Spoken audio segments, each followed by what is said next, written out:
Hello everyone, welcome to Tara IAS. Think IAS, think Tara. Na peru Vaishnavi and I welcome you all to the Hindu analysis session for 4th of September 2025. So let's start the discussion without any further delay. Video end వరకు చూడండి, ఎక్కడ skip చేయకుండా మొత్తం చూసిన తర్వాత మీకు video కనుక నచ్చినట్టయితే లైక్ చేయడం మర్చిపోద్దు and give your feedback to the comment box. So let's start the video. So before getting into the video, ఒక చిన్న announcement. మనం రీసెంట్గానే గరుడ అనే ఒక కోర్స్ని లాంచ్ చేసాం. This is about the mapping course అనమాట. ఇక్కడ మనం వరల్డ్ స్టాటిక్ మ్యాపింగ్ని డీల్ చేస్తాం, చాలా డీటెయిల్డ్గా డీల్ చేయడం జరుగుతుంది. If you look at the important features of it, ప్రతి కాంటినెంట్ని పిక్ చేసుకొని ప్రతి కాంటినెంట్లో ఉన్న important key themes like mountains, rivers, straits, international boundaries, biospheres, వీటన్నిటిని డీల్ చేస్తాం. And everything will be interlinked to any other subject. Okay, మీకు మిగతా సబ్జెక్ట్స్లో ఇంటర్లింకేజెస్ అర్థం కావాలి అని అంటే this mapping will definitely help you to visualise the things in more detail. Okay, and 3 practice tests available ga untai for smart and effective revision after the completion of the course at the end, and meeku pdfs anevi istam anamata, so you can download it and use it for the revision. And this course is just available for $499. if you want to purchase it, 6305955532 ane number ki call chesi you can purchase it, or else taraas.com lo aina website lo aina purchase cheyochu. Okay, with this now let me start the video. So first article చూద్దాం. How Majorana particles promise to shield the quantum computers from noise అని చెప్పేసి ఒక article రావడం జరిగింది. So let's try and understand and decode this particular thing in more and more detail. Okay, so let's start the discussion. So basically మనకి quantum computers ఎలా పనిచేస్తాయి? నార్మల్గా computers ఏమో they work on a normal bit, అంటే 0 కానీ 1 కానీ ఇవి 2 స్టేట్స్లో వర్క్ చేస్తుంటాయి. బట్ క్వాంటమ్ కంప్యూటర్స్లో ఏమవుతుంది, క్వాంటమ్ కంప్యూటర్స్లో మనకి క్యూబిట్స్ అనేవి ఉంటాయన్నమాట. సో ఈ క్యూబిట్స్ ఎలా ఉంటాయి? They can be both 0 and 1 together at the same time. So normal కంప్యూటర్స్లో 0 or 1 లా ఉంటాయి, బట్ క్వాంటమ్ కంప్యూటర్స్లో 0 and 1 టుగెదర్ మనకి ఎగ్జిస్టెన్స్లో ఉంటాయి అనమాట. So this is very powerful, but this is also very very weak అనమాట. ఓకే, అన్స్టేబుల్గా ఉంటుంది. సో నార్మల్గా small disturbances like heat, light, ఇలాంటి డిస్టర్బెన్సెస్ కూడా ఈ పర్టికులర్ స్టేట్ని మొత్తం అన్స్టేబుల్గా చేయగలుగుతాయి, ఈ స్టేట్ని డిస్ట్రాయ్ చేయగలుగుతాయి. సో దీన్నే మనం ఏమంటామనంటే విల్ కాల్ ఇట్ యాజ్ డీకోహెరెన్స్. దీన్నే మనము డీకోహెరెన్స్ అని అంటూ ఉంటాం. సో దీన్ని ఫైట్ చేయడానికి we now use some error correction. Okay, so one useful qubit needs hundreds of extra qubits to cover or to correct this particular thing. So ఒక particular క్యూబిట్ని మనం ఒక స్టేబుల్ స్టేట్లో ఉంచడానికి మనకు ఒక హండ్రెడ్స్ ఆఫ్ ఎక్స్ట్రా క్యూబిట్స్ అనేవి అవసరం పడతాయి అన్నమాట. అయితే ఈ ఆర్టికల్లో మనకి మజోరానా పార్టికల్స్ అనేవి మనకి ఈ పర్టికులర్ స్టేట్ని మెయింటైన్ చేయడానికి ఉపయోగపడతాయని చెప్పేసి ఇవ్వడం జరిగింది. So Ettore Majorana has imagined that a particle that is having own antimatters. So basically 1930s Ettore Majorana అనే ఒక పర్సన్, ఒక సైంటిస్ట్, ఇతను ఏమి ఇమాజిన్ చేసుకున్నారు? హీ ఇమాజిన్డ్ దట్ ఒక పార్టికల్కి ఓన్ యాంటీ మ్యాటర్ అనేది ఉంటుంది. సో సపరేట్ యాంటీ మ్యాటర్ కాకుండా ఒక పార్టికల్ లోపలనే దానికి అగెయిన్స్ట్గా యాంటీ మ్యాటర్ అనేది ఉండొచ్చు. ఓకే, సో నార్మల్గా ఏమవుతుంది, మ్యాటర్ కానీ యాంటీ మ్యాటర్ కానీ they need to cancel out each other. So but Majorana ఏదైతే ఉంటుందో this particular particle would not cancel each other అనమాట. అంటే within the particle anti matter అనేది ఉంటుంది, but matter and anti matter అనేవి ఇవి అపోజిట్గా ఉన్న they will not cancel out each other. So అది మజోరానా పార్టికల్ యొక్క గ్రేట్నెస్ ఆర్ యూనిక్ థింగ్ అనమాట. ఓకే, సో బేసికలీ నార్మల్గా హై ఎనర్జీ ఎక్స్పెరిమెంట్స్ని మనం కండక్ట్ చేసినప్పుడు ఇలాంటి స్టేట్స్ని మనం ఫైండ్ అవుట్ చేయలేము. బట్ కొన్ని స్పెషల్ మెటీరియల్స్లో at very minute or very low టెంపరేచర్స్లో సో సమ్ క్వాజీ పార్టికల్స్ అనేవి ఉంటాయి, they act like a Majoranas. Okay, so in this particular particle the quantum state of 1 electron, ఒక పర్టికులర్ ఎలక్ట్రాన్ యొక్క quantum state అనేది 2 Majorana మోడ్స్కి divide చేయొచ్చు అనమాట. Let me repeat it again. ఇలాంటి వాటిని మనము వెరీ లో టెంపరేచర్లో అచీవ్ చేయొచ్చు. అండ్ ఈ మజోరానా మెటీరియల్స్లో ఒక పర్టికులర్ ఎలక్ట్రాన్ యొక్క క్వాంటమ్ స్టేట్ని we can actually split into 2 Majorana modes అని అంటూ ఉంటాం. ఓకే, ఈ 2 హాఫ్స్ ఏవైతే ఉంటాయో వాటిని మనము we need to keep apart. Okay, so together ఒకవేళ వాటిని టుగెదర్ పెడితే they will form 1 qubit. They together will form 1 qubit. So but ఏమవుతుంది అంటే కొన్నిసార్లు ఇప్పుడు if there is a noise, ఏదైనా నాయిస్ డిస్టర్బెన్స్ ఉందనుకోండి, సో ఒక పర్టికులర్ హాఫ్ని ఒక నాయిస్ వచ్చేసి డిస్టర్బ్ చేస్తే the information will not vanish all together. So ఒక పర్టికులర్ పార్ట్కి నాయిస్ అనేది వచ్చి డిస్టర్బ్ చేసినప్పుడు it will not vanish, the information within it will not vanish totally. Okay, so ఈ మొత్తం క్యూబిట్ని మనం డిస్ట్రాయ్ చేయాలి అని అంటే both the halves need to be disturbed. I hope you have understood. So this makes the qubit much more stable in the Majorana. Let me repeat it again. So quantum స్టేట్లో మనకి 0 and 1 exist together. ఇది మనకి stable state, కానీ ఇది ఎంత పవర్ఫుల్లో అంతే week కూడా. Small disturbances like noise కానీ హీట్ కానీ లైట్ కానీ తగిలినా ఈ స్టేబిలిటీ కాస్త వీక్ అయిపోతుంది అనమాట. సో దాన్ని మనం డీకోహెరెన్స్ అని అంటూ ఉంటాం. సో ఇలా డీకోహెరెన్స్ కాకుండా ఉండడానికి there are some specific particles called as Majorana particles. 1930s Ettore Majorana అనే person he found out that so within a particle మనకి యాంటీ మ్యాటర్ అనేది ఉంటుంది. There are some particles where matter and anti matter will not actually cancel each other. దాన్ని మనం Majorana particles అంటాం. ఇందులో ఉన్న electrons ఏవైతే ఉంటాయో, సో ఈ ఎలక్ట్రాన్స్కి within them they will have 2 Majorana models. ఒకటి వచ్చేసి so one thing will be matter and another will be antimatter. They need to be kept aside. So వీటన్నిటిని అసైడ్ మనం పెట్టినప్పుడు if one particular thing noise కానీ light కానీ ఒక particular హాఫ్ని destroy చేసినప్పుడు ఆ క్యూబిట్ అనేది ఎంటైర్గా డిస్టర్బ్ అవ్వదు. So only when the other half will also get disturb, that particular qubit will lose that stability అనమాట, విల్ లూజ్ దట్ ఇన్ఫర్మేషన్ అనమాట. ఓకే, ఐ హోప్ ఇక్కడ వరకు మీకు అర్థమైందని అనుకుంటున్నా. సో Majorana పార్టికల్స్లో మనకు ఆ స్టెబిలిటీ అనేది ఉంటుంది. నెక్స్ట్ ఇంకేం మెన్షన్ చేశారంటే ఈ ఆర్టికల్లో నాన్ అబీలియన్ నేచర్ గురించి చెప్పారు. సో బేసికలీ పార్టికల్స్ ఏవైతే ఉంటాయో they usually behave simply when swapped. For example బోసాన్స్లో there will be no change, even if they are swapped there will be no change. Basically ఫర్మియాన్స్లో మనకి మైనస్ సైన్ అనేది ఉంటుందన్నమాట. Okay, so basically Majoranas అనేవి non abelian anyons అని అంటాం. Okay, Majorana particles అనేవి these are non abelian nature. Okay, అంటే వాటిని మనం స్వాప్ చేస్తే దాని యొక్క టోటల్ క్వాంటమ్ స్టేట్ అనేది it will be changed to the new quantum state. కొత్త క్వాంటమ్ స్టేట్ని అచీవ్ చేస్తుంది once we try to swap it. దాన్నే మనం ఏమంటామనంటే నాన్ అబీలియన్ నేచర్ అని అంటామన్నమాట. ఓకే, సో ఇక్కడ మనం ఏ ఆర్డర్లో స్వాప్ చేస్తున్నాం అనేది మనకి ఏ క్వాంటమ్ స్టేట్కి చేంజ్ అవుతుంది అనే దాన్ని సిగ్నిఫై చేస్తుంది. ఓకే, ఈ particular non abelian nature of this particular Majorana will be helpful for computation processes. So చాలా టెక్నికల్ టర్మ్స్ ఉన్నాయి ఇక్కడ, మనం ఈ టర్మినాలజీస్ని కాస్త పైన అర్థం చేసుకున్నా సరిపోతుంది.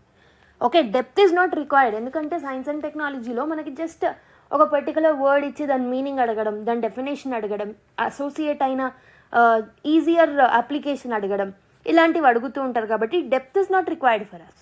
Okay, and there is another term that is called as బ్రేడింగ్.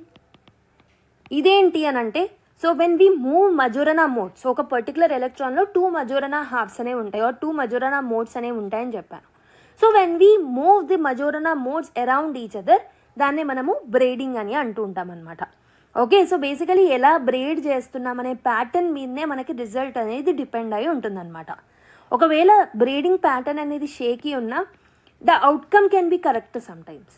Okay, అంటే బ్రేడింగ్ అంటే ఏం లేదు, ఏదైతే ఎలక్ట్రాన్లో 2 Majorana మోడ్స్ ఉంటాయో వాటిని టుగెదర్ మనం దగ్గరికి తీసుకొచ్చినప్పుడు దాన్ని మనం బ్రేడింగ్ ప్రాసెస్ అని అంటూ ఉంటాం అనమాట. Okay, why all this particular things matters? So ప్రస్తుతం ఉన్న క్వాంటమ్ కంప్యూటర్స్లో చాలా కేర్ఫుల్ కంట్రోల్ అనేది అవసరం, హ్యూజ్ ఎర్రర్ కరెక్షన్ అనేది అవసరం ఉందన్నమాట మనకి ప్రస్తుతం ఉన్న క్వాంటమ్ మోడల్స్లో. ఓకే, కానీ మనకు చాలా తక్కువ క్యూబిట్స్ ఉన్నాయి, సింప్లర్ హార్డ్వేర్ ఉంది, but we need stronger results. So that is where this Majorana particles are very very important. So ప్రస్తుతం మీరు చూసుకుంటే experiments are showing some signals that Majoranas are in nano వైర్స్లో ఉంటాయని చెప్పేసి కొన్ని ఎక్స్పెరిమెంట్స్లో మనకు ప్రూవ్ అయింది. So final proof would be successful braiding. So సక్సెస్ఫుల్గా మనం బ్రేడ్ చేయగలిగి మిగతావన్నీ కండక్ట్ చేయగలిగితే we can actually use it. Okay, but ఇప్పుడు ప్రస్తుతానికి technical it is very hard to know now, right? So ఒకవేళ మనం అచీవ్ చేయగలిగితే we can move or we could make quantum computers practically much faster. Okay, much ఫాస్టర్గా and స్టేబుల్గా మనం మార్చగలుగుతాం if we can completely experiment with this Majorana particles. Okay, next one, Sweden's forest base is key to Europe's entry into space race అని ఒక article రావడం జరిగింది. So basically ప్రస్తుతం యూరోప్లో ఉన్న ప్రాబ్లం ఏంటంటే Europe is not having any strong independent rocket launching stations or rocket launching sites అనేవి లేవన్నమాట. Okay, so right now basically Europe is depended upon one space port that is in French Guiana, అంటే south అమెరికాలో ఉన్న French గియానా మీద depend అయి ఉంటుంది for its launches. So otherwise లేకపోతే NASA యొక్క కేప్ కెనావెరల్ని యూజ్ చేస్తూ ఉంటుంది అనమాట యూఎస్ నుంచి. Okay, this makes Europe dependent on others for conducting its own space experiments, right? So అందుకే Europe want some independence rather than interdepending or depending on other countries. Okay, so basically US government under the Trump administration has promoted the America First policy, manaku telisinde. Okay, and also dani valla this definitely will impact Europe may will not get chance to conduct its experiment from the US land. ఎందుకు అనంటే America first policy ఉంది కాబట్టి యూరోప్కి support చేయకపోవచ్చు Donald Trump. So కాబట్టి దానికంటూ ఒక independent and self reliant nature అనేది డెవలప్ అవ్వాలి యూరోప్కి. ఓకే, అందుకే the Europe is growing its commercial space market very very fast. So Elon Musk యొక్క స్టార్లింక్ ఏదైతే ఉందో its role in Ukraine has showed Europe that relying on one US company can be very very risky అని వాళ్ళకి అర్థమైంది. So US vice president JD Vance also openly యూరోప్కి ఏం చెప్పారు అని అంటే అమెరికా మీద మీరు డిపెండ్ అవ్వడం ఆపేయండి, టేక్ యూర్ ఓన్ రెస్పాన్సిబిలిటీ అని కూడా పబ్లిక్ అనౌన్స్మెంట్స్ కూడా చేశారనమాట.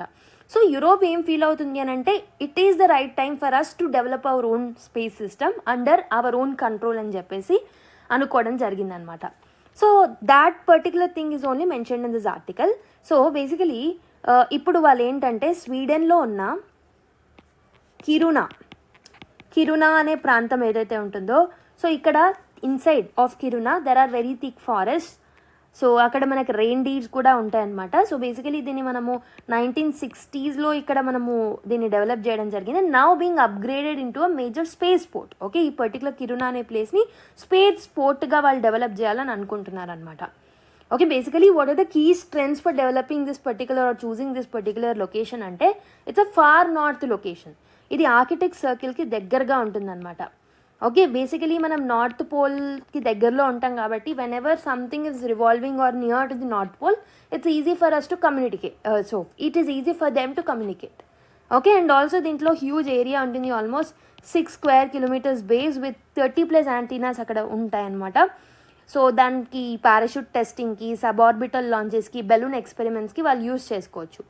అండ్ ల్యాండింగ్ జోన్ వచ్చేసి ఆల్మోస్ట్ 5200 square kilometers వరకు ఉంటుంది. ఇవన్నీ details not required for us. Okay, just we need to know that వాళ్ళు డెవలప్ చేస్తున్నారని ఒక అప్డేట్ తెలిస్తే చాలు. ఓకే, అండ్ ఆల్సో నార్వేలో కూడా వాళ్ళు స్పేస్ పోర్ట్స్ని డెవలప్ చేయాలనుకుంటున్నారు. And German company Isar Aerospace also is trying to come up with the experiments. Portugal, Spain and Italy, Germany also similar experiments are going on. Okay, so basically they want to compete with USA, China, Russia and India basically with respect to space race. So building their own continental launch capacity will boost their particular attempt to compete with these countries, right? So I hope you have understood this article. Now let's look at another article. So concealing a judge dissent, eroding judiciary authority అని చెప్పేసి మనకు article రావడం జరిగిందనమాట. Okay, so basically this article is important for GS to Indian polity point of view with respect to judiciary. So మనకు తెలుసు Supreme Court and హైకోర్ట్స్ని మనం appoint చేసుకునే process ఏదైతే ఉందో ఇండియాలో that will be done through the collegium system ద్వారా మనం దాన్ని కండక్ట్ చేస్తాం. Okay, this is basically a judicial innovation అనమాట. ఇది మనకి కాన్స్టిట్యూషన్లో లేదు. This is basically a judge made law or a judge made innovation collegium system అనేది. Okay, this is basically created by the Supreme Court in the 2 to 3 landmark cases. So important landmark cases are second judges case అనమాట. So second judges case అనేది 1993లో జరిగింది. So ఇక్కడ supreme court ఏం opinion చేసింది అని అంటే, so collegium అనే ఒక బాడీ ఉంటుంది that will help in appointing the judges of the supreme court అని చెప్పేసి చెప్పడం జరిగిందనమాట. సో ఏం చెప్పారు, కొలీజియంలో ఎవరు ఉంటారని చెప్పారు, CJIతో పాటు 2 senior most జడ్జెస్ ఉంటారు అని చెప్పేసి చెప్పారు. అండ్ థర్డ్ జడ్జెస్ కేసులో మళ్ళీ దీన్ని కొలీజియం యొక్క కెపాసిటీని పెంచడం జరిగింది by including the CGI plus 4 most senior most judges అనమాట. Okay, basically they will recommend the names for appointment and also అపాయింట్మెంట్కే కాదు ట్రాన్స్ఫర్ ఆఫ్ జడ్జెస్కి కూడా కొలీజియం అనే బాడీయే రికమెండ్ చేస్తుంది. And then that will be sent to the executive, that is గవర్నమెంట్కి send చేస్తారు. సో గవర్నమెంట్ అనేది it is supposed to accept the particular decision given by the collegium. And though it can return a name once for consideration, but finally they need to accept it. So when the second time they'll get back this particular names, they need to accept it and they need to appoint or transfer a judge. But what are the concerns? ఏమేమి ఉన్నాయి concerns అని అంటే lot of concerns ఉన్నాయి. So అసలు what is the context of this particular news, ma'am? So Justice Nagaratna garu, she has given a dissenting opinion in the collegium body. ఈ collegium అనే బాడీని frame చేసినప్పుడు ఇందులో one particular person who was there is justice Nagarathna గారు. So she is a women judge of ఈ supreme court. Okay, basically she has given a dissenting opinion when one particular person from Gujarat was actually promoted to the supreme court as a judge. ఎందుకు oppose చేశారు అని అంటే, so the seniority లిస్ట్లో almost 59th or 60th పొజిషన్లో ఉన్నారనమాట. అతనికి ముందు చాలామంది జడ్జెస్ ఉన్నారు who are more experienced, but mostly ఇక్కడ విమెన్ జడ్జెస్ ఎవరైతే ఉంటారో వాళ్ళందరినీ స్కిప్ చేసేసి అతన్ని అపాయింట్ చేయడం జరిగింది. అండ్ ఇంకొకటి, the diversity is not actually accommodated. So he is also from Gujarat. Gujarat is widely represented in the Supreme Court judges, among the supreme Court judges. Again, picking the judge from the same state will not accommodate the diversity of India. So one is gender disparity, ఇంకొకటి regional disparity అనేది మనం చూస్తూ ఉన్నాం. And this may lead to favouritism. And also dissenting opinion అనేది ఇచ్చినాక కూడా if you're not picking that particular or if you're not respecting the dissenting position of that particular judge, definitely that will show there is some kind of favouritism in the appointment process or some opaqueness అనేది లేదు అని మనం చెప్పేయచ్చు. Okay, there is no transparency అని చెప్పొచ్చు. Okay, so that is the basically the context of the news. మేము last 2 days నుంచి కూడా చూస్తూ ఉన్నాం దీన్ని. So what are the concerns of the ప్రస్తుతం ఉన్న కొలీజియన్ సిస్టమ్ అనేది మనం తెలుసుకోవాలి. First thing is there is no transparency in the methodology. అంటే there is no official criteria for why a judge is selected or rejected. అసలు ఎందుకు reject చేస్తున్నారు, ఎందుకు సెలెక్ట్ చేస్తున్నారు అనే రీజన్స్ని బయట పెట్టట్లేదు అనమాట. And this has been kept very very secret. Okay, they are treating it as a very secret affair. And public is not told or public disclose cheyatledu the reasoning behind selecting a particular judge or rejecting a particular judge. For example, ఇప్పుడు మనకి BV Nagaratna garu has given a dissented against elevating Justice Vipul Pancholi. But still that dissenting view was not respected. తను రాసిన note అనేది the written note or a written dissent ni hide చేశారనమాట.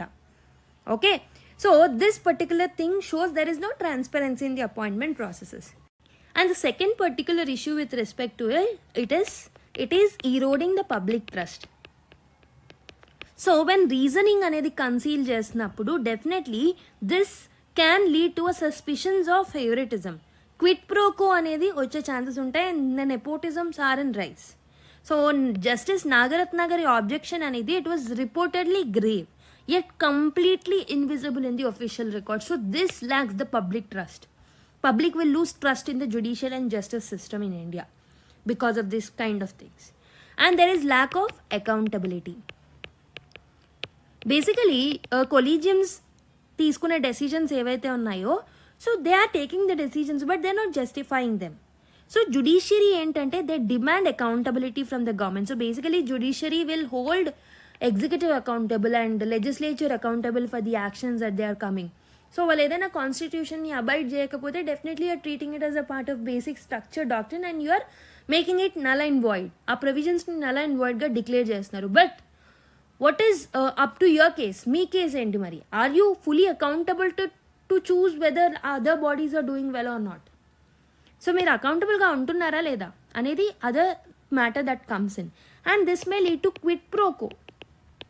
అంటే ఇప్పుడు మీరు ఫేవరెటిజంని చూపించి ఒక పర్టికులర్ జడ్జ్ని మీరు అపాయింట్ చేస్తున్నప్పుడు డెఫినెట్లీ ఫ్యూచర్లో if that particular judge is becoming a part of any bench for taking any decision with respect to justice, ఫ్యూచర్లో ఫేవరెటిజం చేసే ఆర్ ఫేవర్ చూపించే అవకాశాలు ఉంటాయి, right? So this will lead to a quid pro quo or a injustice that may happen in the future. and there are problems with respect to inconsistencies in the collegium system. So sometimes reasons అనేవి publish చేసినప్పటికీ so basically that particular publishing practice ఏదైతే ఉంటుందో మనం 2017-18 పీరియడ్లో చేసేవాళ్ళు, but now that is being inconsistent, దాన్ని బయట పెట్టట్లేదు అనమాట. సో రీజన్స్ అనేవి జస్ట్ స్కెలిటల్ ఫామ్లో మాత్రమే ఇస్తున్నారు and real explanations are not being given to the public. Okay, so these are the issues that are raised by the author in this article, but we need to know the other side of the arguments, that is అసలు ఎందుకు మనకి collegium system లాంటివి కావాలి, why there is a need of the collegium system అనేది కూడా మనం తెలుసుకోవడం important. So first thing is this will ensure judicial independence. So the idea of the collegium system is to insulate the appointments from the government interference. So government ఏంటంటే often if it is interfering into the judicial appointments, that will hamper the judicial independence. So a particular democratic country ki judicial independence is a very much need of the hour. So basically it's a very important thing. It's a very important, it plays a very pivotal role in upholding the democratic ideals.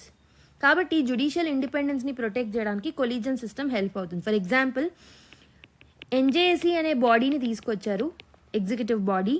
So this was bought in order to bring up the appointment process, but this was stuck down by the Supreme Court by telling that ఇది judicial independence ని hamper చేస్తుంది అని.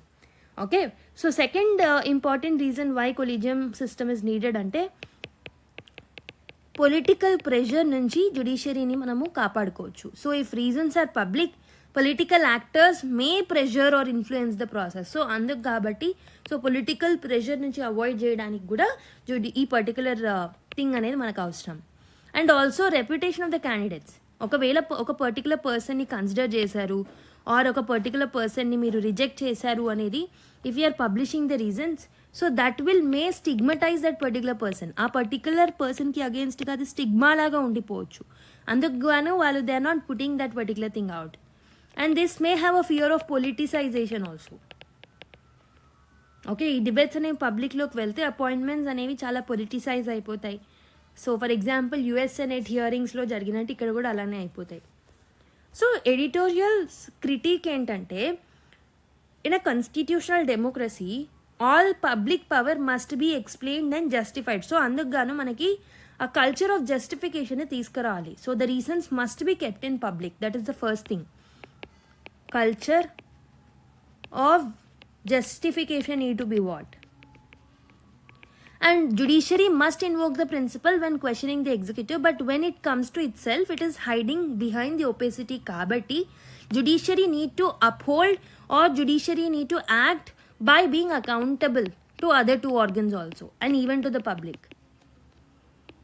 And third thing entante, there is a concern or a debate between the transparency versus secrecy. But so మిగతా డెమోక్రసీస్లో for example UK లాంటి కంట్రీస్లో ఏం చేస్తున్నారు, judicial appointment కమిషనే తీసుకొచ్చారు. So basically it will set some criteria and it explains the assessments also while selecting a particular judge. So ఆ particular మెథడ్ని మనం ఫాలో అవ్వచ్చు. అండ్ సౌత్ ఆఫ్రికాలో candidates are interviewed publicly. So judicial service commission అనేది interview చేస్తుంది అనమాట, దాన్ని బట్టి వాళ్ళని సెలెక్ట్ చేస్తారు. సో ఇలాంటి మెథడ్స్ని ఇండియా అడాప్ట్ చేసుకోవచ్చు. ఓకే, నెక్స్ట్ ఇంకొకటి ఏంటంటే so basically careful disclosure of information is also needed, because ఒక పర్టికులర్ పర్సన్ యొక్క రెప్యుటేషన్ని మొత్తం మనం హార్మ్ చేయకూడదు. అండ్ సీక్రసీ అనేది కూడా ఒక పర్టికులర్ లెవెల్ వరకు it is accepted, because secrecy of some things are very very required. So it may lead to public concern if secrecy is not allowed totally. Okay, so yeah, this is the way forward that we can suggest, right? So this is about this article. I hope you have understood. Now let's go to other one. India's recent maritime reforms needs course correction అని ఒక article రావడం జరిగింది. So basically the context of the article ఏంటంటే 18th August రోజు 2025 అంటే రీసెంట్గా ఏమైంది, Rajya Sabha Indian ports బిల్ని pass చేయడం జరిగింది. Okay, this particular Indian ports bill is going to replace the other important tax. For example Indian ports act of 1908. So ఇది ఒక colonial ఎరా లా అనమాట, దాన్ని రిప్లేస్ చేసి దీన్ని తీసుకురావడం జరుగుతుంది. So along with this particular Indian ports bill ఇంకా మిగతా 3 మెరిటైమ్ లాస్ని కూడా పాస్ చేశారు. ఒకటి వచ్చేసి coastal shipping act 2025.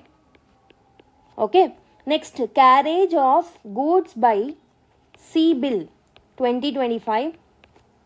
Third thing వచ్చేసి మర్చెంట్ షిప్పింగ్ యాక్ట్ 2025. వీటిని కూడా తీసుకురావడం జరిగింది. సో గవర్నమెంట్ ఏం చెప్తుంది అని అంటే this particular thing is a very big reform. So దీన్ని ఎందుకు తీసుకొస్తున్నారు? To modernize, to streamline and to align Indian maritime laws with the global practices. Global ప్రాక్టీసెస్కి ఇండిజీనియస్ లాస్కి అలైన్మెంట్ ఉండాలి కాబట్టి దీన్ని తీసుకొస్తున్నామని చెప్పేసి చెప్పడం జరిగిందనమాట. సో బేసికలీ ఇండియాలో ఉన్న ఓల్డ్ మెరిటైమ్ లాస్ ఏవైతే ఉన్నాయో old laws are very very ఫ్రాగ్మెంటెడ్గా ఉన్నాయి and they are very much outdated. కాబట్టి ద మోడర్న్ నీడ్స్ ఏంటి, ప్రస్తుతం మనకి ఏం అవసరం? So we need a offshore drilling, international కన్వెన్షన్ని మనము ప్రాక్టీసెస్ చేయాలి, షిప్పింగ్ ఫినాన్స్ అనేది ఇవ్వాలి. These are not covered properly. So కొత్త చట్టాలలో వాటిని కవర్ చేయాలనుకుంటున్నారు. So the new laws are aiming for first thing to promote ease of doing business. Second thing is to ensure sustainable port development. Third thing ఏంటంటే to make India system more coherent enough. So these are the main aims of the new laws that are brought in. So దీనివల్ల India అనేది దాని యొక్క ట్రేడ్ని expand చేసుకోవచ్చు.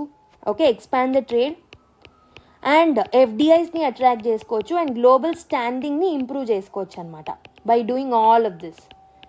So, but there are some issues that are mentioned in this article with respect to this new Indian Port Act 2025. So, enti anante problem entante first thing there is a centralization of the power. So, concerns of the Indian Ports Bill 2025 me chuskunte first concern is centralization of the power. Centralization of power ante enduku centralize avutundi ma'am anante so they are creating a Maritime State Development Council. Maritime State Development Council ni create చేస్తున్నారు which will be chaired by Union Minister of Ports. So states ఏంటి అని అంటే states ఏవైతే ఉంటాయో they must align their plans with the central programs. For example, PM Gati Shakti program, Sagarmala programme, వీటిని align చేస్తూనే states కూడా follow అవుతూ ఉండాలి మెరిటైమ్ లాస్కి తీసుకొచ్చినప్పుడు. అండ్ ఇక్కడ దీన్ని ఖచ్చితంగా ఫాలో అనే రూల్ పెట్టినారు కాబట్టి states may lose the flexibility and this is leading to the centralization of the powers. Fiscal autonomy అనేది ఉండట్లేదు అనమాట స్టేట్స్కి. So this is leading to federal imbalance అనేది క్రియేట్ అవుతుంది. This is the first problem.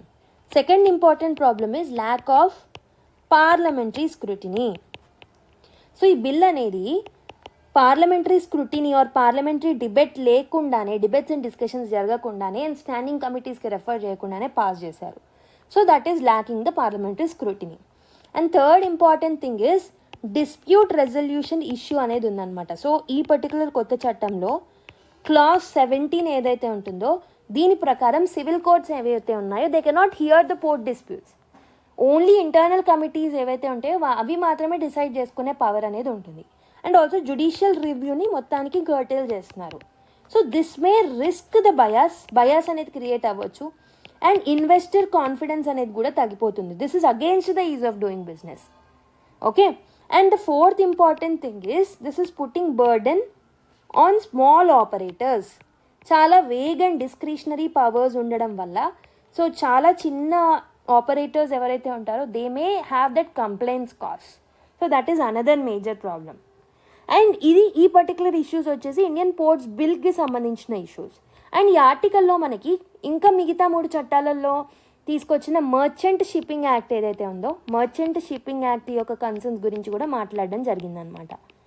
So దీంట్లో ఏం concerns ఉన్నాయి అని అంటే first thing ownership loop whole అనేది ఉంది. ఓనర్షిప్ లూప్ హోల్ అంటే పాత చట్టం ఏదైతే ఉందో సో అందులో ఏంటంటే ఇండియన్ ఫ్లాగ్డ్ షిప్స్ ఏవైతే ఉన్నాయో అవి 100% ఇండియన్ ఓనర్షిప్ మాత్రమే ఉండాలి.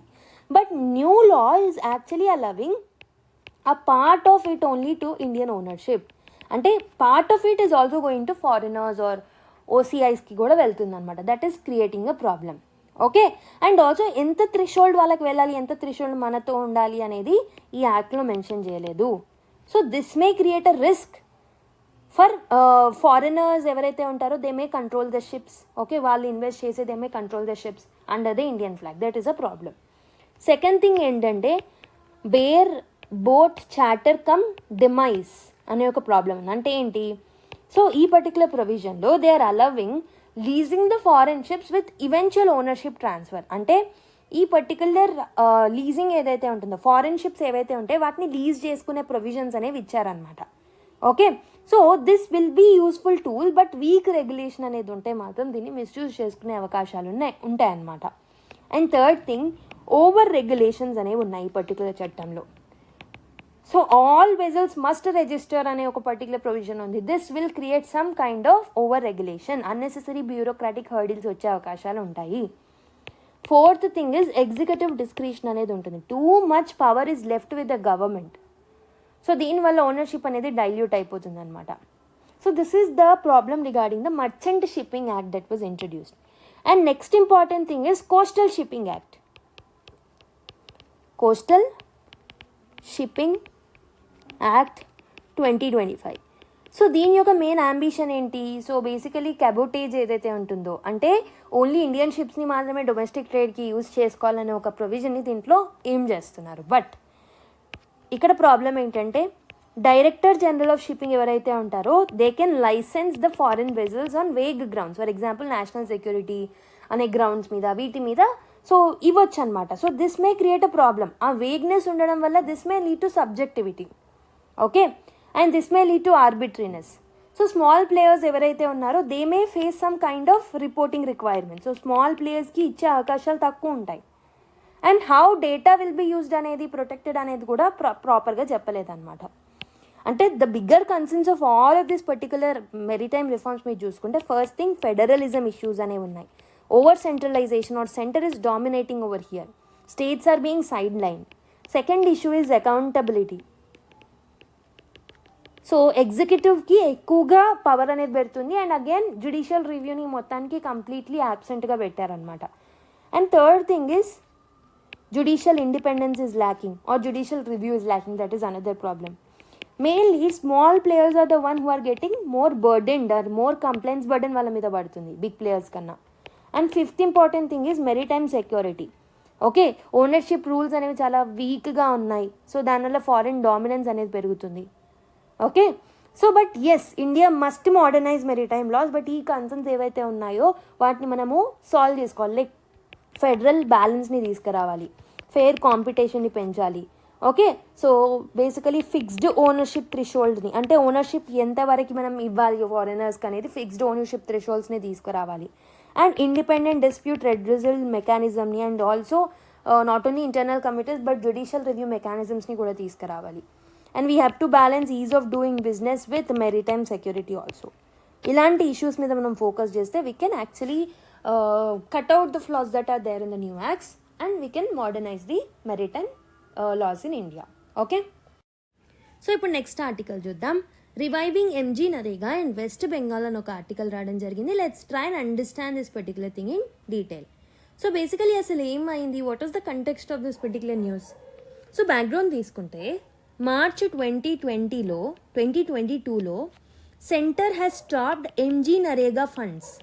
ఏ పర్టికులర్ ఫండ్స్? MGNREGA funds. ఏ పర్టికులర్ స్టేట్కి? వెస్ట్ బెంగాల్కి. So the reason behind stopping this funds ఏమి క్లెయిమ్ చేసిందంటే the centre has told that wide spread irregularities అనేవి జరుగుతున్నాయి, అందుకే మేము దాన్ని క్లోజ్ చేసాం, ఆ ఫండింగ్ ఆపేసామని చెప్పారు. బట్ ఒక RTI ద్వారా మనకు తెలిసింది ఏంటంటే, that is revealed by the author in this article, ఈ సెంటర్ డెసిజన్ ఏదైతే ఉందో it was only based on the issues that are found on 31 work sites. Okay, స్టేట్కి they have received almost 10,000 crores అయినప్పటికీ just 31 work sites మీద మీరు decision తీసుకోవడం, టోటల్గా cancel చేయడం is wrong. So stopping funds for millions of workers because such limited evidence అనేది ఉండడం అనేది, సో దీని ద్వారా వాటిని ఆపేయడం అనేది it's a devastating thing and disproportionate thing. ఈ బ్యాన్ వల్ల in just 1 year or a first year Bengal's rural workers has lost almost 4,000 నుంచి 6,000 crores వాళ్ళ నష్టంకి గురయ్యారనమాట ఇన్ ఓవరాల్ అన్ని వర్కర్స్ కలిపి. So and the bigger loss is institutional loss. అంటే ఈ పర్టికులర్ సిస్టమ్స్ మీద పీపుల్ మే లూజ్ ట్రస్ట్, ఈ సిస్టమ్స్ మీద they may lose trust, they may lose this local networks. Okay, అన్నీ కొలాప్స్ అయిపోయాయి అనమాట ఈ లోకల్ నెట్వర్క్స్ అన్నీ.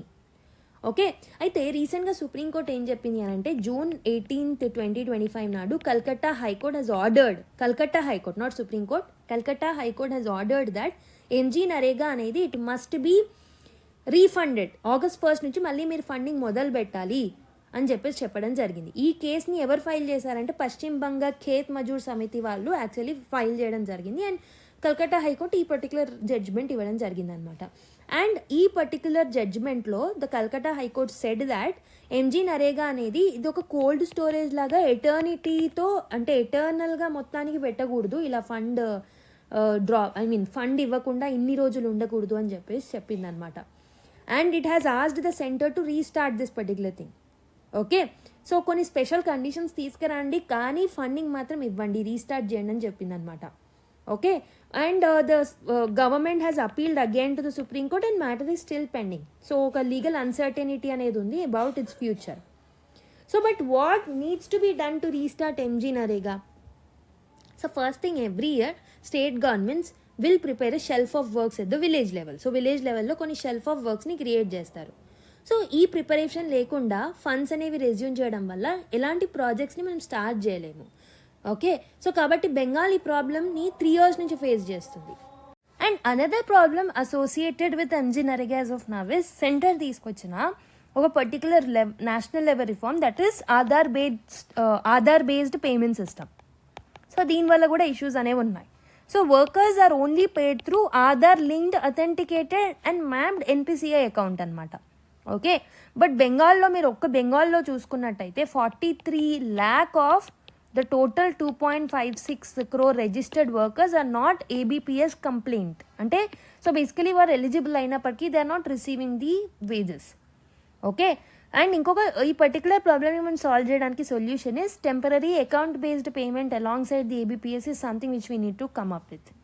And also most of the times workers are deleted. 2022 to 2023 మధ్యలో మీరు చూసుకుంటే బెంగాల్లోనే 83 lakh వర్కర్స్ ఈ పర్టికులర్ ఎంప్లాయ్మెంట్ రోల్లో నుంచి అబ్సెంట్ అయ్యారు, అంటే డిలీట్ అవ్వబడ్డారు. 15% of the people were deleted nation wide.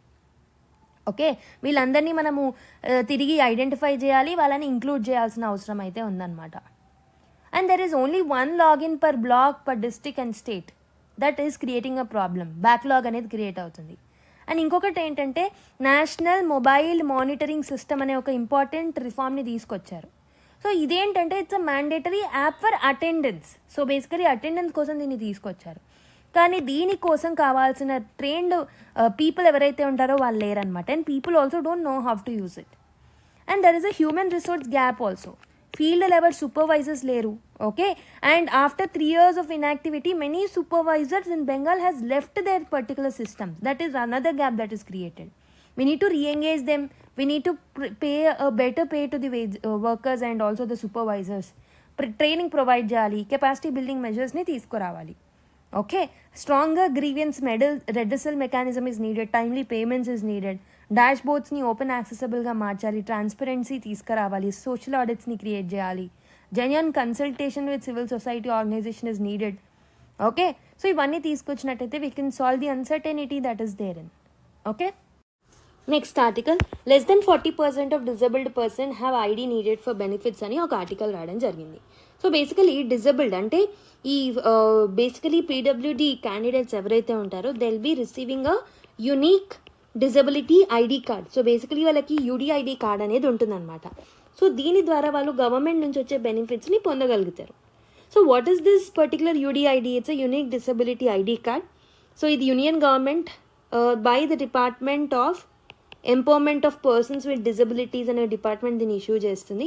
దీని ద్వారా వాళ్ళ నేషన్ డేటాబేస్, ఒక నేషనల్ లెవెల్లో డేటాబేస్ని క్రియేట్ చేస్తారనమాట. సో దీనివల్ల వాళ్ళకి గవర్నమెంట్ స్కీమ్స్ వస్తాయి. For example, it will give free wheelchairs, crutches, hearing aids, braille slates, ఇవన్నీ వాళ్ళకి ఫ్రీగా వస్తాయి అన్నమాట. అండ్ ఆల్సో ఎడ్యుకేషన్లో వాళ్ళకి scholarships and reservations in government jobs ఇవన్నీ వాళ్ళు ప్రొవైడ్ కావాలి అంటే UDID కార్డ్ అనేది వాళ్ళకు ఉండాలి, ID కార్డు ఉండాలి. బట్ ప్రస్తుతం ఉన్న సిచ్యువేషన్ మీరు చూసుకుంటే more than 11 lakh UDID applications are still pending. And 60% of this pending applications are older than 6 months. చాలా స్టేట్స్లో మీరు చూసుకుంటే less than 50% of the PWDs have the UDIDs. So there are only some states like Tamil Nadu, Meghalaya, Odisha and Karnataka who has crossed the 50% coverage.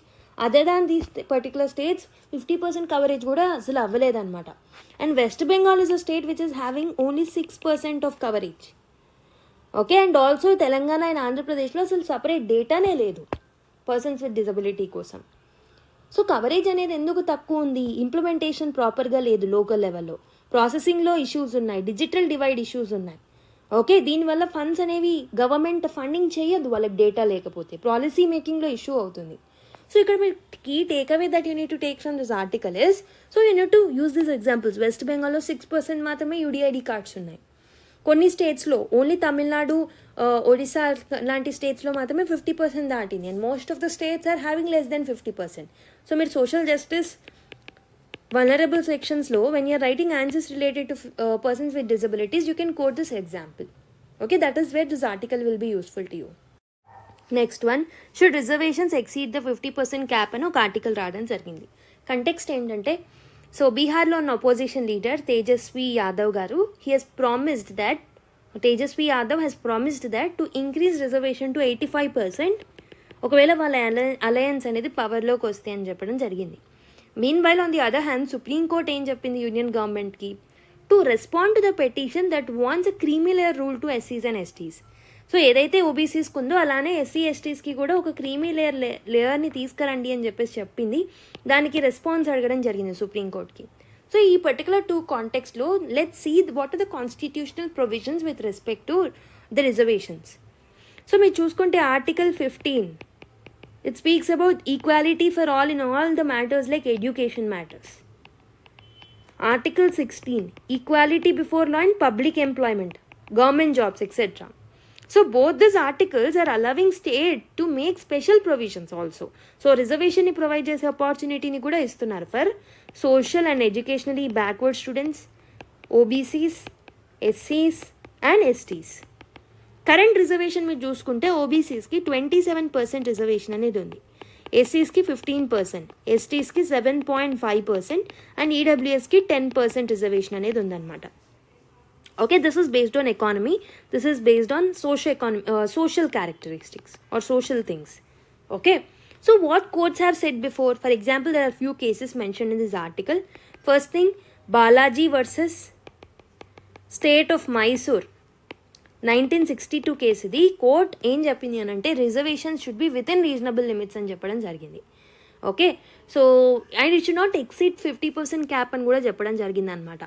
Okay, and second important cases N M Thomas case, ఇది మనకి 1975లో జరిగింది. Court has told that reservations are not an exception but ఇది ఒక continuation of the equality of opportunity అని చెప్పడం జరిగింది. అంటే this particular thing reflects the substantive equality.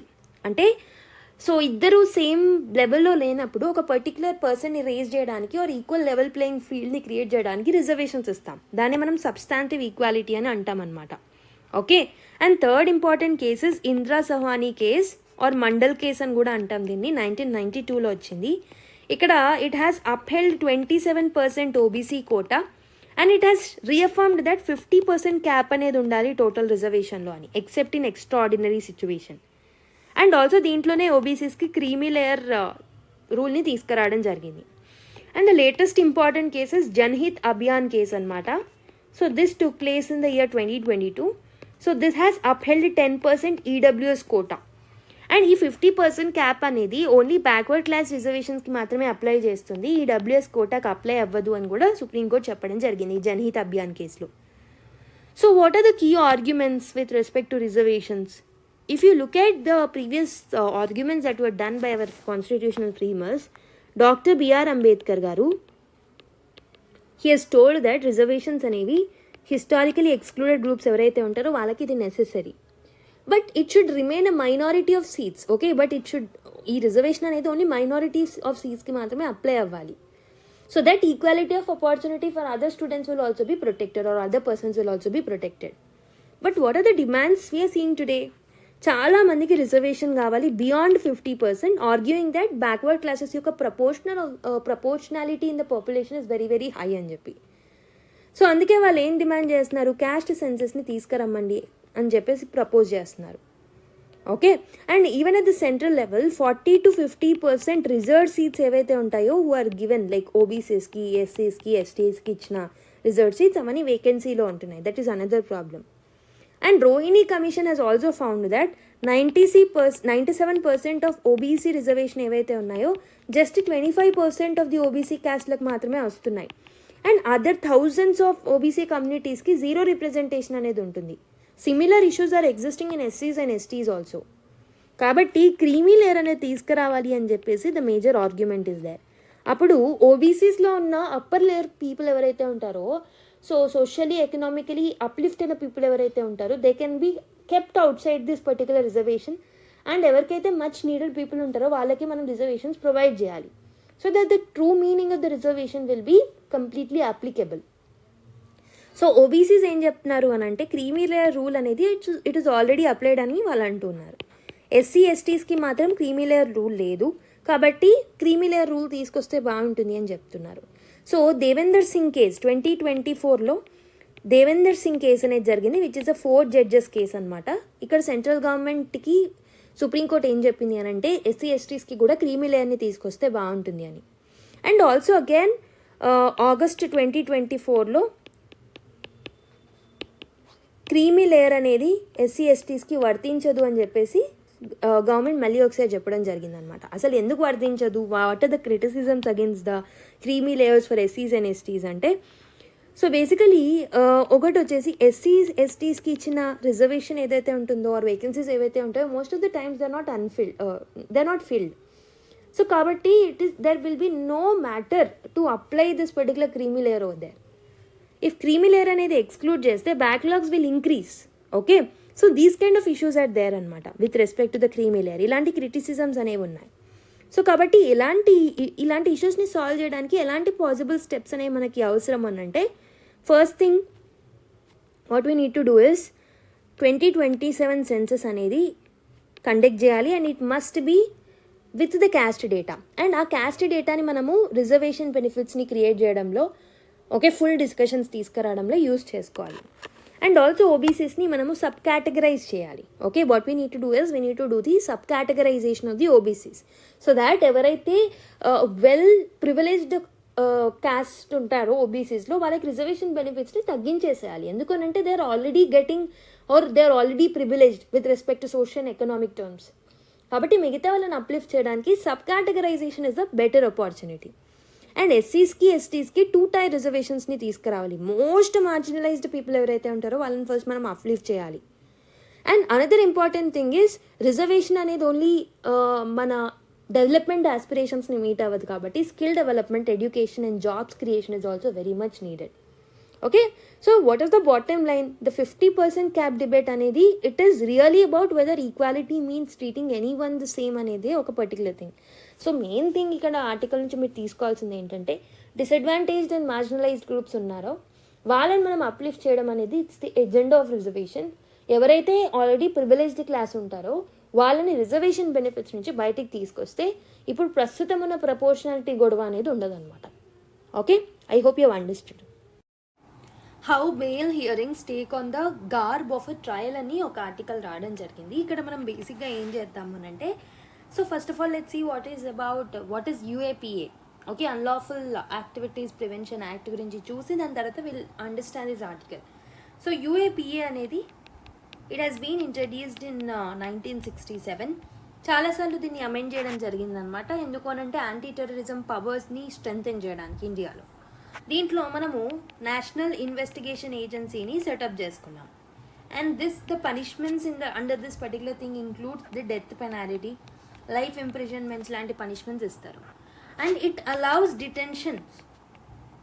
డిటెన్షన్స్ని allow చేస్తుంది అనమాట UAPA for the suspects without the charge sheet అనేది charge sheet అనేది రాయకుండానే. So we can detain a person or trial can be done up to almost without trial the person can be basically be detained up to 180 days anamata. Okay, so bail is extremely difficult under this particular UAPA. ఒకవేళ detain అవుతే మాత్రం bail చాలా కష్టం అనమాట.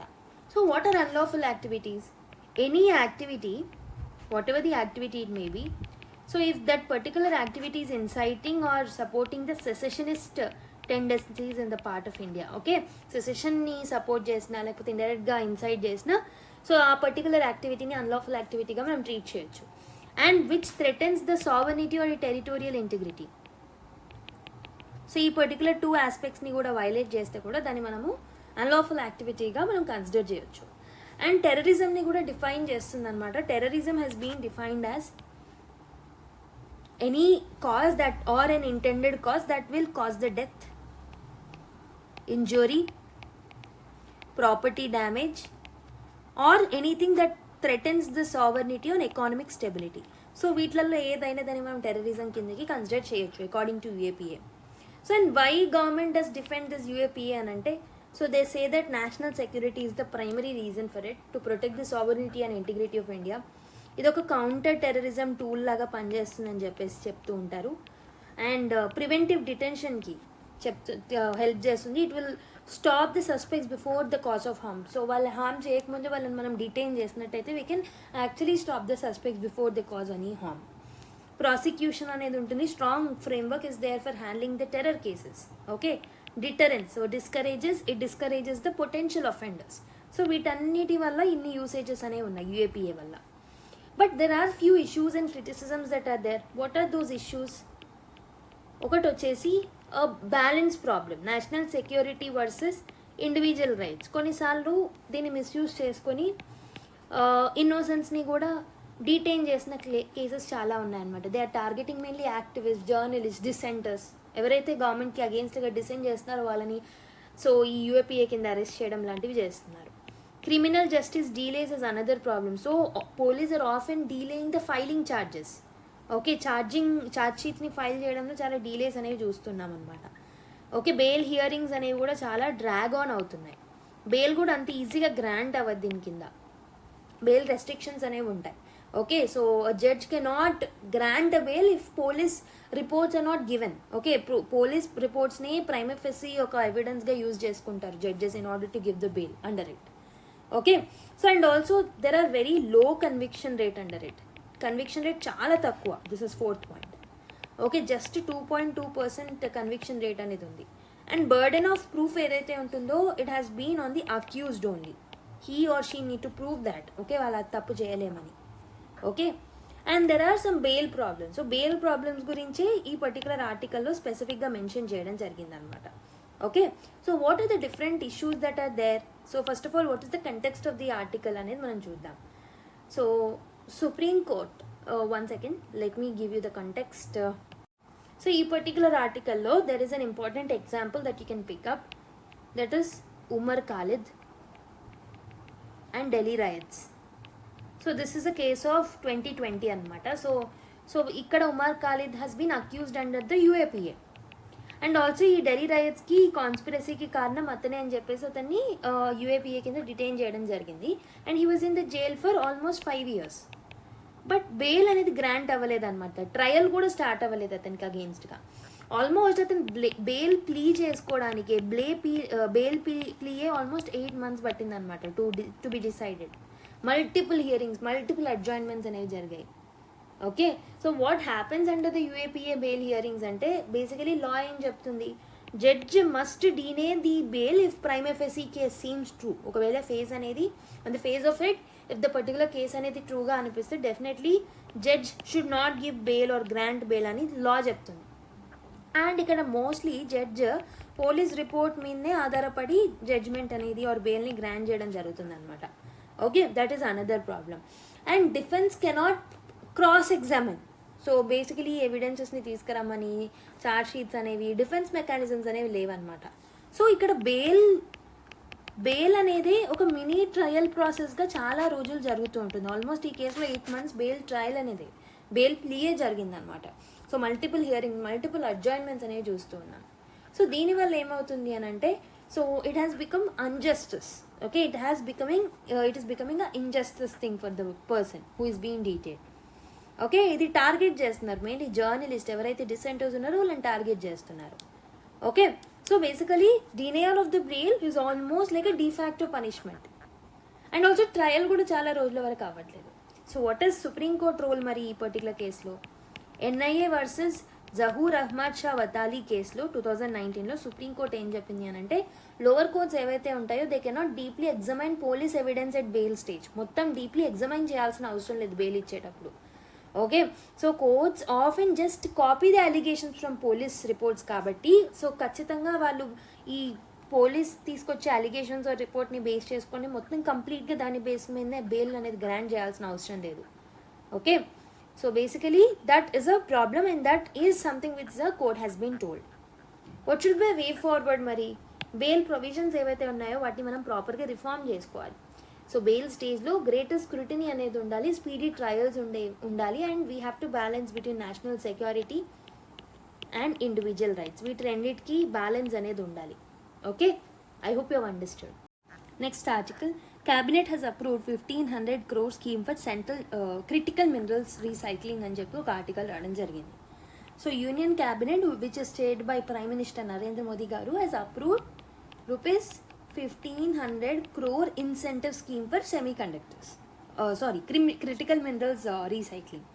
So దీని యొక్క main ambition ఏంటంటే to build the domestic recycling capacity. So domestic recycling కెపాసిటీని పెంచడానికి కానీ ఈ స్కీమ్ని తీసుకురావడం జరిగిందనమాట for critical minerals.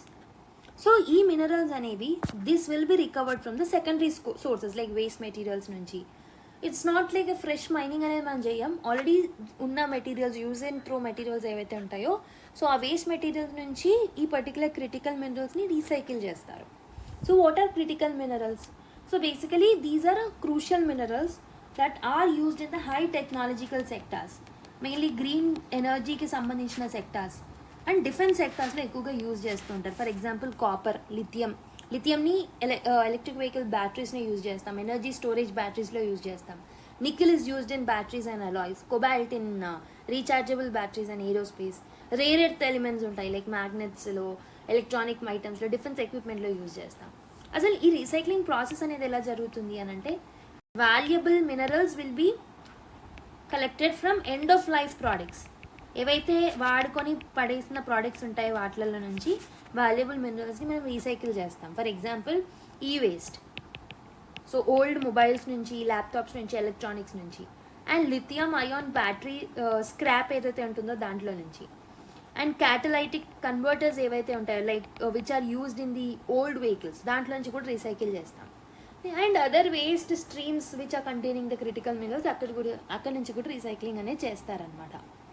So this particular scheme is a part of the larger machine that is national critical mineral mission అనేది ఉంది కదా, దాని కిందనే ఈ పర్టికులర్ స్కీమ్ అనేది it's a minor part. So దీని యొక్క ఇంపార్టెంట్ ఏమేంటి? డొమెస్టిక్ కెపాసిటీని పెంచాలి క్రిటికల్ మినరల్స్లో, ఇంపోర్ట్స్ని తగ్గించుకోవాలి, క్రిటికల్ మినరల్స్కి సంబంధించిన dependency on other countries should be reduced, and supply chain resilience is something which is very important, and this is helpful in self-reliance India. Atmanirbhar Bharat goal ni achieve cheyadaniki helpful chestadi. And this particular scheme is for 6 years, 2025-26 year financial year nunchi 2030-31 varaku run avutadi anamata. Who will basically benefit out of it?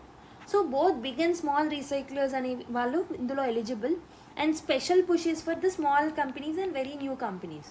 Okay, and 1/3 of this అంటే 500 crores ఏవైతే ఉన్నాయో these are specifically given for small and new companies అనమాట. Okay, so basically incentives are applied to setting up the new recycling units. Expansion చేసిన, modernisation, diversification చేసిన వాళ్ళకు కూడా incentives అనేవి ఇస్తారనమాట. Okay, so this is why this is very very important. What is the gist of this article? 1500 crore worth స్కీమ్ని so national critical minerals మిషన్ని పార్ట్లో తీసుకొచ్చారు to boost the domestic capacity, supply chain resilience. Already waste అయిన materials ఏవైతే ఉంటాయో దాంట్లో నుంచి మెటీరియల్స్ని రీసైకిల్ చేస్తారు like e waste, lithium ion batteries, catalytic converters, end of life vehicles. And 1/3 of this 1500 will be allocated for small and new recyclers, and this will support the clean energy, EVs, Atmanirbhar Bharat and circular economy. Okay, next article, 2 rate GST to keep in on September 22nd అని ఒక article వచ్చింది. So మేము last days నుంచి అంటే almost August 15th నుంచి I been discussing about GST reforms and rationalisation of the rates, right? So GST ఇప్పుడు ఏంటంటే basically 2 important slabs కిందకి వస్తుంది, that is 5% slab and 18%. So basically 28% and 12% స్లాబ్స్ని ఆల్మోస్ట్ కట్ డౌన్ చేసి మిగతా అన్నిటిని వీటి మధ్యలోకి తీసుకొచ్చేసాం. అండ్ మనం రెగ్యులర్గా యూజ్ చేసే గూడ్స్ అన్నీ ఎక్కువగా 5% స్లాబ్ రేట్కి వస్తాయి. అండ్ వీటన్నిటితో పాటు సిన్ గూడ్స్ కోసం 40% ట్యాక్స్ స్లాబ్ని కూడా మనం తీసుకొచ్చాం. And even for the luxury goods like big cars, helicopters, private jets and all.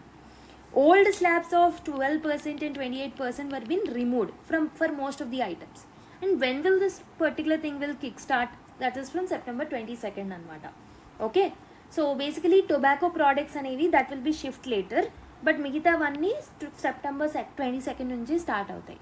So దీనివల్ల ఏమవుతుంది అని అంటే food products like all Indian breads like roti, chapati, paratha, paneer, ultra HT milk ఏవైతే ఉంటాయో వాటిని 0% స్లాబ్ కిందకి తీసుకొస్తాం. దాని మీద GST ఉండదు. అండ్ హెల్త్ రిలేటెడ్ గూడ్స్ ఏవైతే ఉంటాయో అండ్ మెయిన్లీ హెల్త్ రిలేటెడ్లో 33 లైఫ్ సేవింగ్ డ్రగ్స్ ఏవైతే ఉంటాయో సో ఇంతకుముందు 12% ట్యాక్స్ స్లాబ్లో ఉండేవి that will be brought down to 0%. అంటే వాళ్ళకి GST ఉండదు. అండ్ స్పెక్టికల్స్ మీద 5%, individual life and health insurance policies మీద 0%. అండ్ 5% వచ్చేసి ఏవైతే చీపర్ గూడ్స్ ఉంటాయో వాటి మీద అనమాట. Like hair oils, soaps, shampoos, toothpaste, toothbrush, bicycle, kitchenware and packaged food items like namkeen, sauces, pasta, noodles, chocolates, coffee, butter etcetera. And labour intensive goods ఉంటాయి కదా, handicraft products కానీ, marble కానీ, granite blocks, leather goods. And cement మీద మాత్రం 28% ఉండేది 18%కి తగ్గిస్తున్నాం. Big products like ఒక 12 బయోపెస్టిసైడ్ ప్రోడక్ట్స్ అండ్ బయోమిథనాల్వి కూడా ట్యాక్స్ అనేవి తగ్గుతాయి. అండ్ టెక్స్టైల్ సెక్టార్స్లో మ్యాన్ మేడ్ ఫైబర్ మీద 5%కి ట్యాక్స్ స్లాబ్ అనేది తగ్గుతుంది. అండ్ మ్యాన్ మేడ్ యాన్ మీద కూడా 5%కి తగ్గుతుంది. ఇంతకుముందు 18 and 12% ఉండేవన్నమాట. ఫర్టిలైజర్స్ ఇన్పుట్స్లో కూడా ట్యాక్స్ స్లాబ్స్ అనేవి 18% నుంచి 5%కి తగ్గుతాయి. ఈవీస్ మీద they'll be continued at 5%. And ఇక్కడ మిగతావి కూడా ఉన్నాయి లైక్ డైలీ ఎసెన్షియల్స్ అన్నీ 5% స్లాబ్కి వస్తాయి. అగ్రికల్చర్ సెక్టార్లో ఉన్న tractor tyres, parts, drip irrigation system ఇవన్నీ కూడా 5% స్లాబ్లోకి. And most of the critical medicines అనేవి 0% అండ్ మిగతా థర్మోమీటర్ లాంటివి 5%. Study material will not have any tax now. And like pencils, crayons, pastels, maps, charts, globes, okay, exercise book, note books వీటన్నిటి మీద taxes ఉండవు. ఇక వెహికల్స్ మీద 18%కి తగ్గుతుంది. ఇంతకుముందు 28% ఉండేది వెహికల్ ప్రోడక్ట్స్ మీద. ఎలక్ట్రానిక్ అప్లయన్సెస్ మీద 18%కి తగ్గుతుంది, same like vehicles. And infrastructure material మీద 18%కి తగ్గుతుంది. ఓకే, ఇలా డిఫరెంట్ రేషనలైజేషన్ అనేది చేశారనమాట. సో దీనివల్ల ఏంటంటే it is estimated that almost 48,000 crore loss will be in the tax collection. So but government is expecting that higher compliance వల్ల so ఈ particular gap అనేది ఫిల్ అవుతుంది. అండ్ ఆల్సో తక్కువ ప్రైస్ ఉండడం వల్ల people will increase their consumption, they'll higher their consumption. దీనివల్ల demand పెరుగుతుంది, demand పెరిగితే ప్రొడక్షన్ పెరుగుతుంది. In turn this will help in increase in the GDP.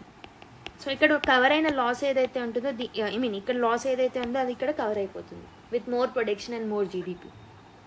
Okay, and special 40% tax slab అనేది tobacco products, pan masala, gutka, cigarettes, bidi, okay, aerated and caffeinated drinks, large cars, big motor cycles and other luxurious goods వీటన్నిటి మీద sin tax అనేది పడుతుంది. అంటే 40% tax అనేది పడుతుంది అనమాట.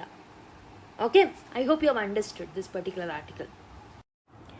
So the governors must act forthwith on bills state argue in Supreme Court. So basically article 143 కింద so presidential రెఫరెన్స్లో వచ్చిన క్వశ్చన్స్ని డీల్ చేస్తుంది ప్రస్తుతం ఆ 5 bench జడ్జ్. మనకు తెలిసిందే ఈ విషయం.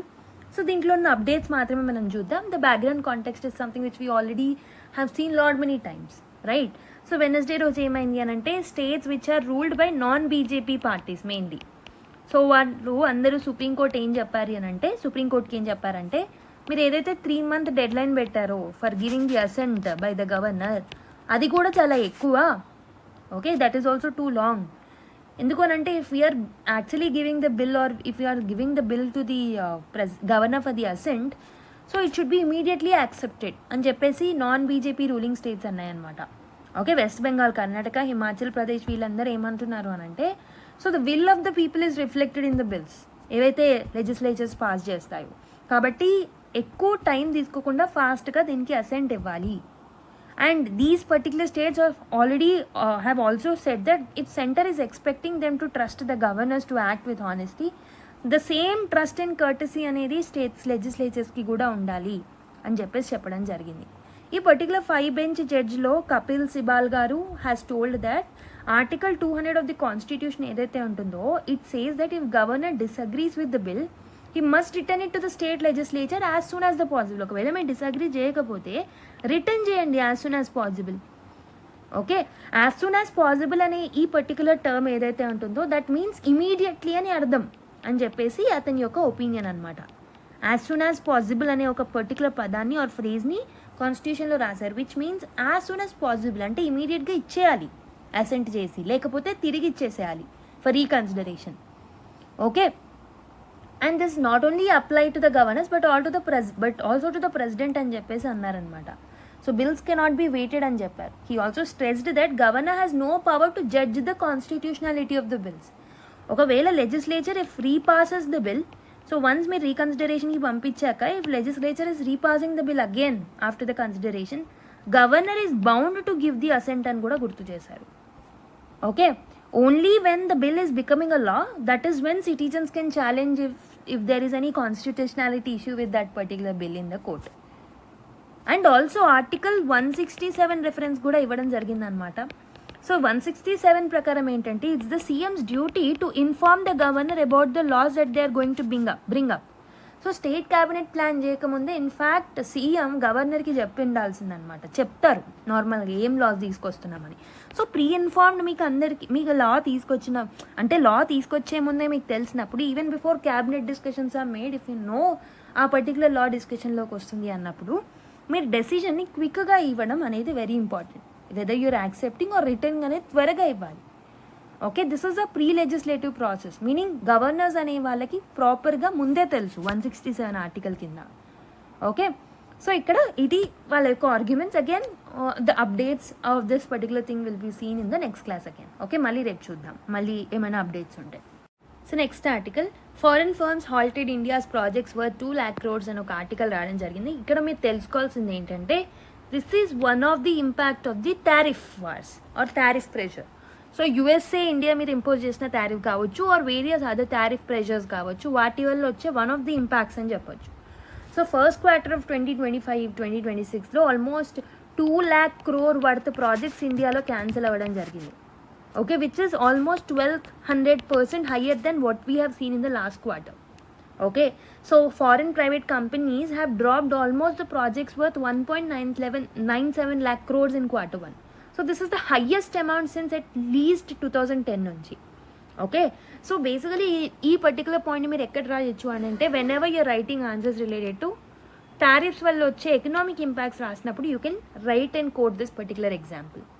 Okay, so I hope you have understood. Next article, so SEBI framework on intraday position limit will stop manipulation అని ఒక ఆర్టికల్ రావడం జరిగింది. సో ఇంట్రాడే పొజిషన్ లిమిట్ అంటే ఏంటో తెలుసుకోవాలి first. So this is buying and selling అనేది of shares or derivatives within the same day జరిగితే దాన్ని మనము ఇంట్రాడే పొజిషన్ లిమిట్ అని అంటాం. So what is position limit? Position limit అంటే it's the maximum size of the trades you can take. So intraday position limit అంటే overall meaning ఏంటంటే the maximum amount of trading, ఒక particular entity maximum amount of trading ఎంత చేయొచ్చు, like bank or big investor కానీ institution కానీ maximum amount of trade ఒక 1 డేలో ఎంత చేయొచ్చు అనేది ఇంట్రాడే పొజిషన్ లిమిట్ అనమాట. Okay, so index equity derivatives అంటే ఏంటో తెలియాలి మీకు, then will understand. So basically నేను టర్మ్స్ ఎక్స్ప్లెయిన్ చేస్తాను, దాని తర్వాత మీకు న్యూస్ ఎక్స్ప్లెయిన్ చేస్తాను. ఇండెక్స్ అంటే ఏంటి? There are different indexes, right? For example stock మార్కెట్కి సంబంధించి నిఫ్టీ అనే ఇండెక్స్ ఉంటుంది, సెన్సెక్స్ అనే ఇండెక్స్ ఉంటుంది, రైట్? ఇవన్నిటిని ఇండెక్సెస్ అంటాం. వెరస్ డెరివేటివ్స్ అంటే ఏంటో కూడా మీకు తెలియాలి. డెరివేటివ్స్ అనేవి these are the financial products, వీటి యొక్క వాల్యూ అనేది these are depending on something else, like for example index మీద డిపెండ్ అయి ఉంటుంది ఒక్కొక్కసారి.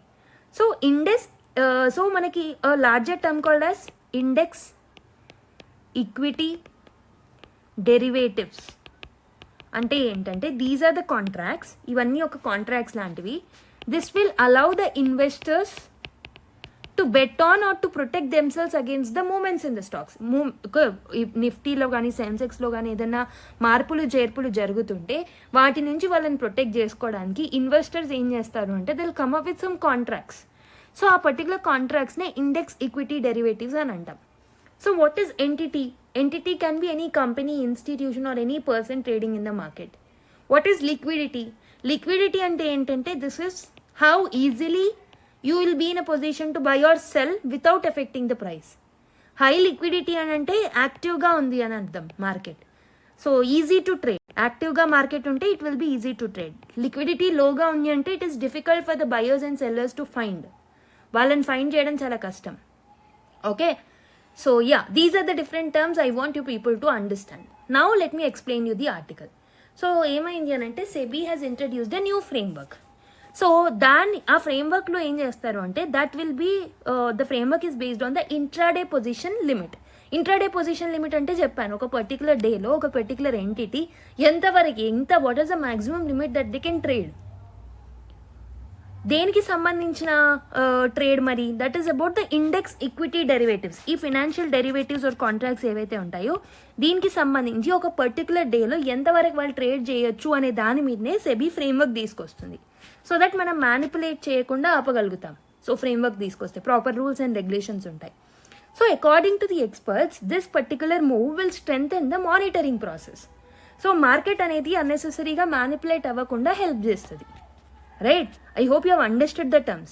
సో ఇంట్రాడే పొజిషన్ లిమిట్ అంటే ఏంటో మీకు తెలియాలి, ఇండెక్స్ ఈక్విటీ డెరివేటివ్స్ అంటే ఏంటో కూడా మీకు తెలియాలి. సో అప్పుడే మీకు ఈ ఆర్టికల్ అనేది, ఈ పర్టికులర్ లైన్ అనేది మీకు అర్థమవుతుంది.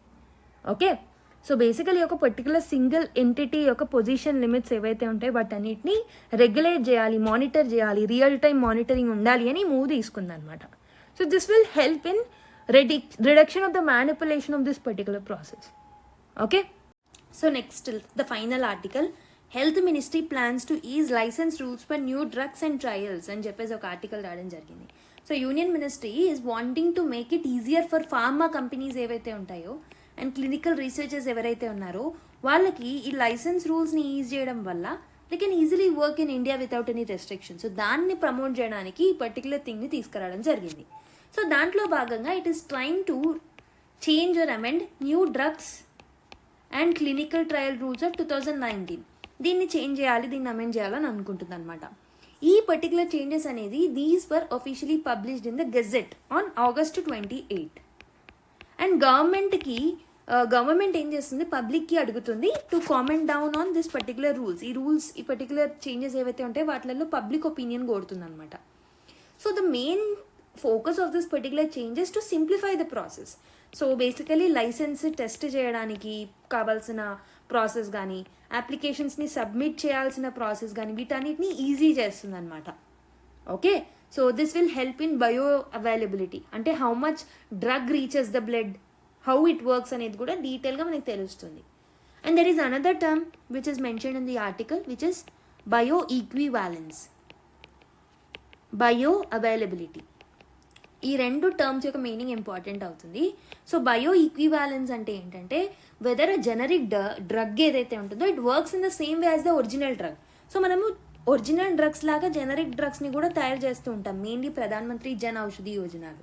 సో ఈ జెనరిక్ డ్రగ్స్ ఏవైతే ఉంటాయో ఒరిజినల్ డ్రగ్స్కి కంపేర్ చేసి ఎంత ఎఫెక్టివ్గా అవి వర్క్ చేస్తున్నాయి, ఆర్ ది ఈక్వలెంట్ ఎనఫ్ అనేది అని చెక్ చేసేదే ఆ పర్టికులర్ టర్మ్ని మనం బయో ఈక్వివాలెన్స్ అని అంటూ ఉంటాం. Whereas bio availability అంటే ఏంటంటే so how much of the drug is reaching the blood and how much it is working in the body. So this particular thing is bioavailability. ఈ 2 terms అనేవి very important అవుతాయి. So ఈ terms ఇచ్చేసి మిమ్మల్ని కింద questions అడుగుతారు ప్రిలిమ్స్లో. So what is bioavailability which is often seen in the news అని చెప్పేసి డెఫినేషన్స్ ఇస్తారు. What is bioequivalence which is often seen in the news అని చెప్పి డెఫినేషన్స్ ఇస్తారు. You need to pick up the right one. So ఈ రెండు important, గుర్తుపెట్టుకోండి. So according to health ministry యొక్క రిలీజ్ ప్రకారం ఈ ప్రపోజ్డ్ అమెండ్మెంట్స్ ఏవైతే ఉన్నాయో దాంట్లో ఏం చేస్తారు అంటే లైసెన్సెస్ టెస్టింగ్ ప్రాసెస్ ఏదైతే ఉంటుందో దాంట్లో కొంచెం ఈజ్ని తీసుకొస్తారు అండ్ అప్లికేషన్ ప్రాసెస్ని కూడా ఈజీగా చేస్తారనమాట for studying on bioavailability and bioequivalence. Okay, so earlier ఏంటంటే companies had to apply for a test licence and approval కోసం చాలా రోజులు వెయిట్ చేయాల్సి వచ్చి ఉండేదన్నమాట. బట్ న్యూ సిస్టమ్ ఇప్పుడు ఏంటంటే they will be granting the licence within very shorts period of time. Okay, ఇంకొక ఇంప్రూవ్మెంట్ ఏంటంటే సో ద టెస్ట్ లైసెన్స్ యొక్క టైం ప్రాసెసింగ్ అనేది కూడా ఇంతకుముందు 90 days ఉండేది, ఇప్పుడు 45 daysకి తగ్గిస్తారనమాట. This means the certain types of bioavailability ఏదైతే ఉంటుందో అండ్ బయో ఈక్వివాలెంట్ స్టడీస్ ఏవైతే ఉన్నాయో this say that there is no need for a licence anymore. Researchers ఎవరైతే ఉన్నారో they can start or just notify the CLA. Okay, just remember ఈ మొత్తం ఆర్టికల్లో very important thing is bioequivalence and bioavailability యొక్క definitions. These are very important. I hope you have understood this article. With this we have completed all the important articles discussions from today's newspaper. So మీకు నచ్చినట్టయితే like చేయడం మర్చిపోద్దు and give your feedback to the comment box and let's meet in the next class. Until then, take care, bye bye and keep smiling.